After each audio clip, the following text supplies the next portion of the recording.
बिस्मिल्लाहिर्रहमानिर्रहीम। अस्सलाम वालेकुम नादरीन, आप यूट्यूब चैनल देख रहे हैं। मैं इमरान खान हूँ। नादरीन, ये जो पाकिस्तान तहरीक इंसाफ के अंदर एक अजीब सी कैफियत पैदा हो गई है ना, इस पर छोटा सा एक एनालिसिस भी मैं आपके सामने रखता हूँ और जो खबरें हैं वो भी आपको बताता हूँ। इमरान खान साहब का केस भी लगा हुआ था आज इस्लामाबाद हाई कोर्ट में, बल्कि दोनों केसेस उनके लगे हुए थे।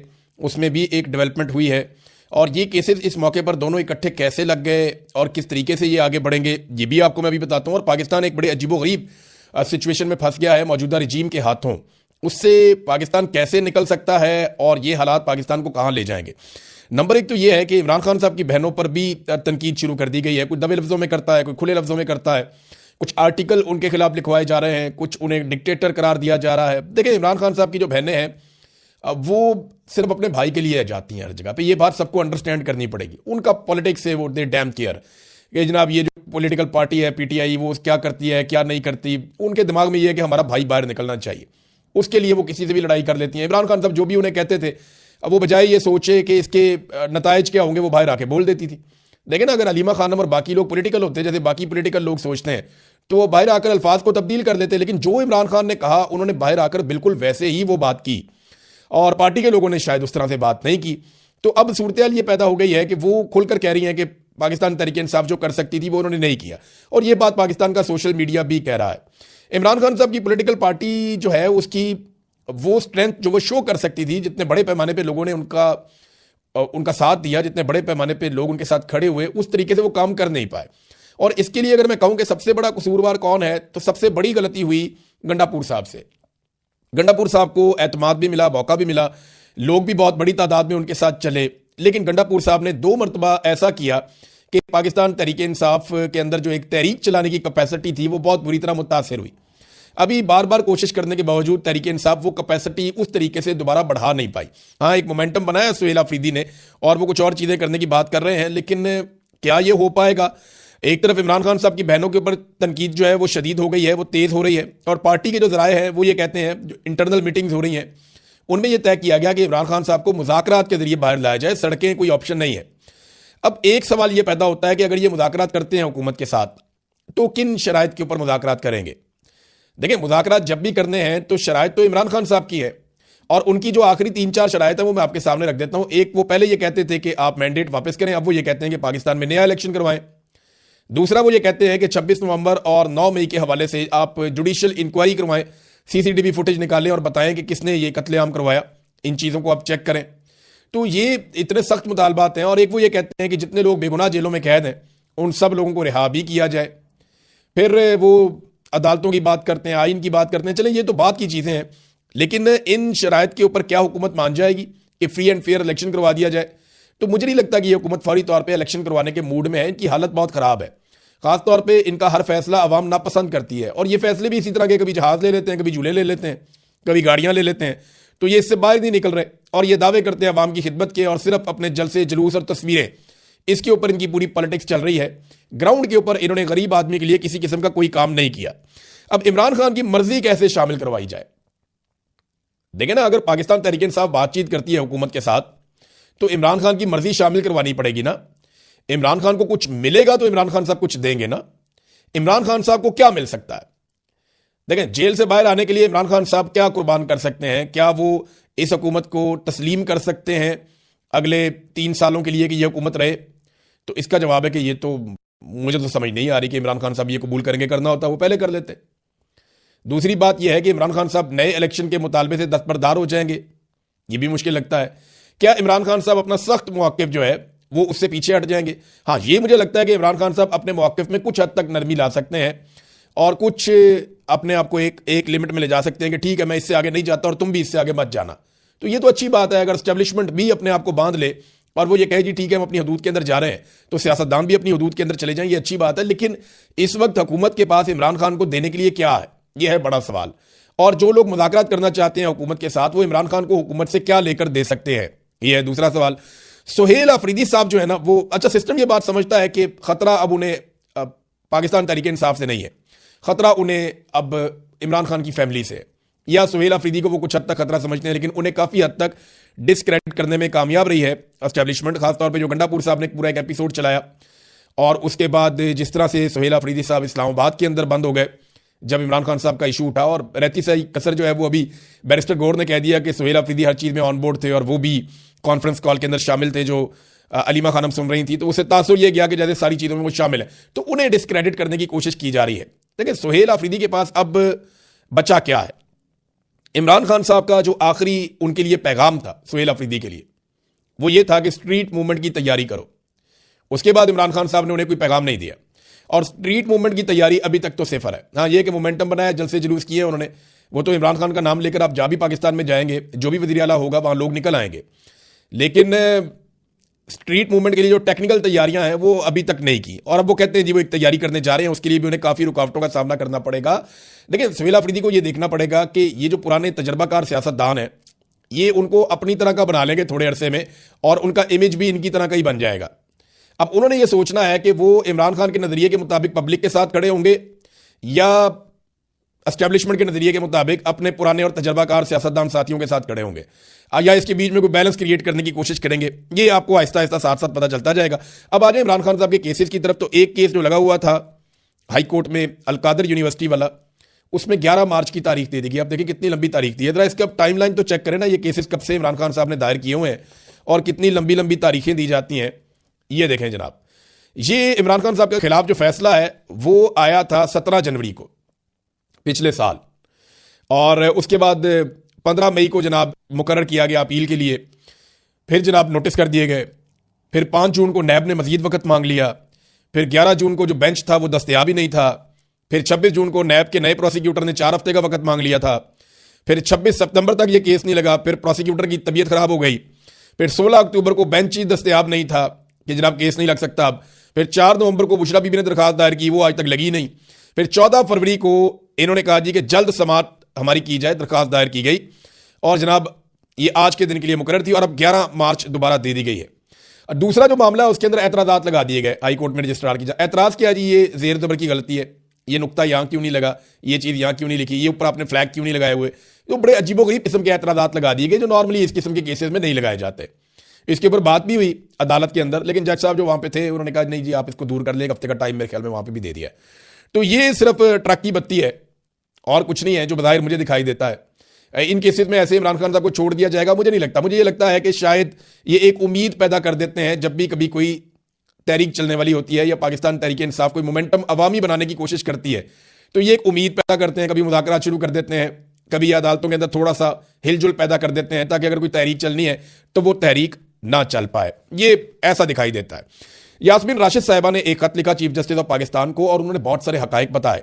उन्होंने कहा जी जब नवाज शरीफ जेल में बीमार हुए तो हम उन्हें अस्पताल लेकर आए थे और हमने नवाज शरीफ को यह ऑफर किया था कि वो अपने पसंदीदा डॉक्टरों के नाम बताएं, हम उनसे मियां नवाज शरीफ साहब का इलाज करवाएंगे। फिर जो डॉक्टर अदनान थे वो हर वक्त मियां साहब के साथ रहते थे। फिर फैमिली को भी फ्री एक्सेस दी गई थी, मियां साहब को हर तरह से फैसिलिटेट किया गया था, लगातार उनकी मुलाकातें चल रही थी।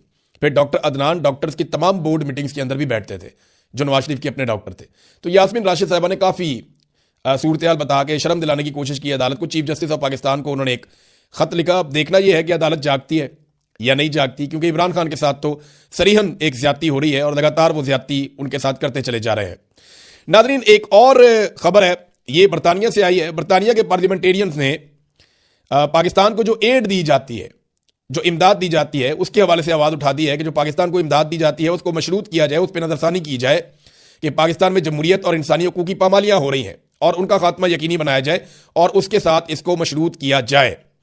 बरतानवी वजीर जो है उन्होंने कहा कि हम ये वादे करते हैं कि पाकिस्तान को अपने मुल्क में बुनियादी इंसानी आज़ादी को इज्जत देना होगी, फेयर ट्रायल का हक देना होगा, मेडिकल ट्रीटमेंट देना होगी। जैसे ये हर इंसान का हक है वैसे ही ये इमरान खान का भी हक है। ह्यूमन राइट्स आइन और बैन अल-अक़वामी कवानीन का एहतराम होना चाहिए। ये बरतानिया की पार्लियामान के अंदर आवाज़ उठ रही है।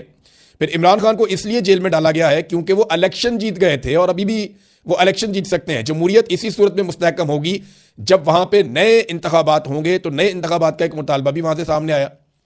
फिर एक और मुतालबा सामने आया कि बरतानवी हुकूमत को इमरान खान और उनके बेटों कासिम और सलमान के दरमियान मुलाकात में सहूलतकारी के लिए अपना किरदार जरूर अदा करना चाहिए। तो नाज़रीन ये है सूरत हाल। इमरान खान की बहन ने कहा, अलीमा खानम ने, कि जिस तरह से इमरान खान साहब की आंख खराब हुई है, बहुत सारे डॉक्टरों ने हमसे रब्ता किया है और उन्होंने हमें बताया कि इसकी एक वजह यह भी हो सकती है कि इमरान खान साहब को स्लो पॉइजनिंग की जा रही है। यानी उनको रफ्ता रफ्ता जहर दिया जा रहा है। इसलिए अब हम इमरान खान का ज़ाती मुआलिज और फैमिली की मौजूदगी में एक काबिल ज़िक्र अस्पताल जो है शिफा इंटरनेशनल अस्पताल, वहाँ से मुकम्मल मुआयना करवाना चाहते हैं। ये जनाब इमरान खान साहब की फैमिली की दरख्वास्त है, जिसके ऊपर बिल्कुल अमल दरामद नहीं किया जा रहा, इसको सुना नहीं जा रहा। अब नाज़रीन आ जाए पाकिस्तान की एक और जो इकनॉमिक सूरत हाल है, उसके ऊपर एक बड़ी अलार्मिंग चीज़ सामने आई है और IMF ने एक मुतालबा भी किया है। IMF ने यह मुतालबा किया है कि UAE से जो पाकिस्तान ने $2 अरब लिए हुए हैं, कर्जा लेकर रखा हुआ है अपने कौमी खजाने में, उसको कम से कम 1 साल के लिए रोल ओवर करवाया जाए और वो कर्जा कम से कम 1 साल तक UAE को पाकिस्तान वापस ना करे। और ये जो वफद है, इन्होंने बताया जी कि ये जायजा वफद है। इन्होंने कहा जी कि UAE का $2 अरब डिपॉजिट 1 साल के लिए रोल ओवर ना होने पर बड़े हालात खराब हो सकते हैं और पाकिस्तान के लिए मुश्किलात पैदा हो जाएंगी। पाकिस्तान ने यकीन दहानी करवाई है कि हम करवा लेंगे। देखिए, UAE ने $2 अरब का जो कर्जा है उसको पहले 1 महीने के लिए और फिर 13 फरवरी को 2 महीने के लिए रोल ओवर किया था। पाकिस्तान ये कोशिश करेगा कि कम से कम 1 साल का टाइम मजीद मिल जाए। अभी जो टाइम है पाकिस्तान के पास वो अप्रैल के मिड तक का टाइम है।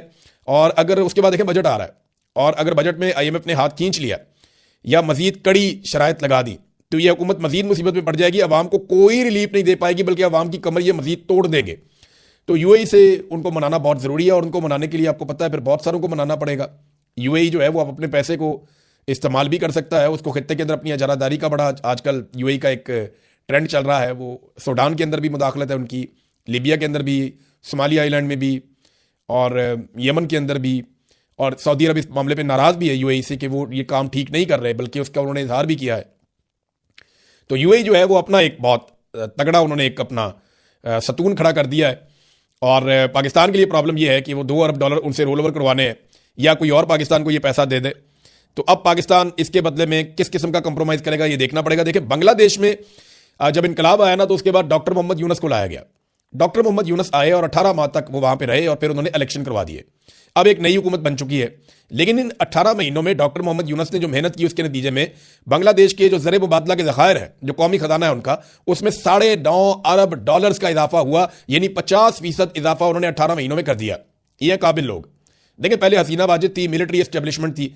जैसे ही बांग्लादेश की जान छूटी वहाँ की घटिया मिलिट्री एस्टेब्लिशमेंट और हसीना वाजिद से, तो क्या हुआ, वहाँ $9.5 अरब के 50% उनके ज़र मुबादला के ज़खायर बढ़ गए।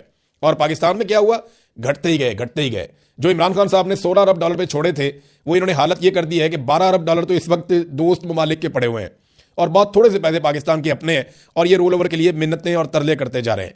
वर्ल्ड बैंक के जो आदाद शुमार है ना, लेकिन वर्ल्ड बैंक का भी तो एक म्यार है ना गुर्बत का।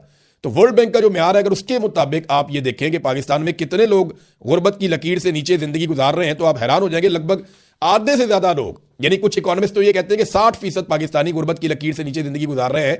अगर आप वर्ल्ड बैंक के बनाए हुए म्यार के मुताबिक देखें तो 60% पाकिस्तानी गुर्बत की लकीर से नीचे जा चुके हैं।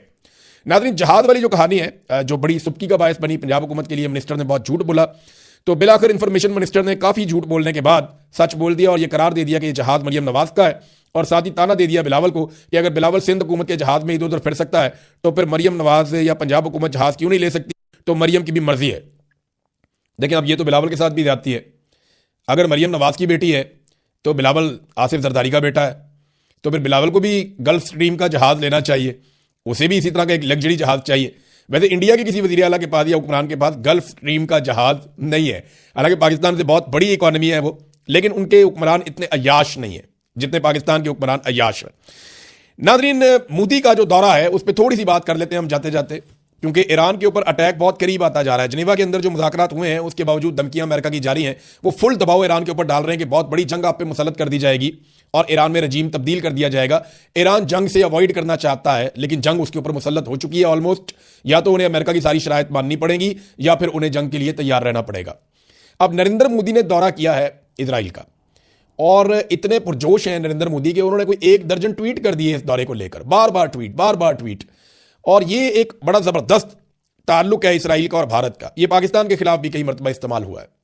देखिए, पाकिस्तान ने डोनाल्ड ट्रंप तक जाने के लिए मोहम्मद बिन सलमान के लिंक को इस्तेमाल किया था। और एक बात मैं आपको बता दूं कि पाकिस्तान के सऊदी अरब के साथ शानदार ताल्लुकात हैं, बेहतरीन ताल्लुकात हैं, लेकिन मौजूदा हुक्मरानों से जो इस वक्त रजीम है पाकिस्तान में, उनसे इस वक्त की सऊदी हुकूमत कोई ज्यादा खुश नहीं है। ये मैं आपको आज कह रहा हूं ना, ये मुस्तकबिल में साबित हो जाएगा, आप सबको बहुत अजीब लगेगा। लेकिन आप पिछले चंद दौरे उठाकर देख लें, आपको कुछ चीज़ नजर आएगी। बस आप गौर करते जाएं, कुछ दिनों में आपको बहुत सारी चीज़ें नजर आएंगी। मैं ज़्यादा कहना नहीं चाहता क्योंकि दो मुल्कों के ताल्लुकात का मामला है। तो पाकिस्तान और सऊदी अरब के ताल्लुकात तो शानदार हैं, वो हमेशा रहेंगे। लेकिन इस वक्त के सऊदी हुक्मरान, पाकिस्तान के मौजूदा हुक्मरान जिनमें एस्टेब्लिशमेंट भी शामिल है, उनसे कुछ ज़्यादा खुश नहीं है और वहां पे एक सर्द मोहरी देखने में आ रही है। बहरहाल, हमने जब पाकिस्तानी एस्टेब्लिशमेंट ने, आसिम मुनीर ने, शहबाज शरीफ ने ताल्लुक बनाना था डोनाल्ड ट्रंप से, तो मोहम्मद बिन सलमान के लिंक से ये लोग आगे बढ़ते हैं। उधर जब मोदी ने अपने मामला ट्रंप के साथ सीधे करने हैं तो नेतन्याहू को वो इस्तेमाल कर सकते हैं। और नेतन्याहू ये कैपेसिटी रखता भी है क्योंकि डोनाल्ड ट्रंप नेतन्याहू को बहुत ज्यादा अपने करीब रखता है।